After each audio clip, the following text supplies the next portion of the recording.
Welcome back to our channel. In today's video, we're going to show you how to see anyone's close friend's story on Instagram, step by step. If you find this video helpful, don't forget to subscribe to the channel for more useful tips.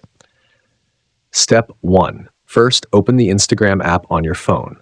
Make sure you're logged into your account. Step 2. Next, go to the Home tab. This is the main screen you see when you first open the app. If you're not on it, just tap the home icon at the bottom left corner. Step 3. Now look at the top of your screen. This is where you'll see all the Instagram stories from the people you follow. Step 4. Pay close attention to the profile pictures with circles around them.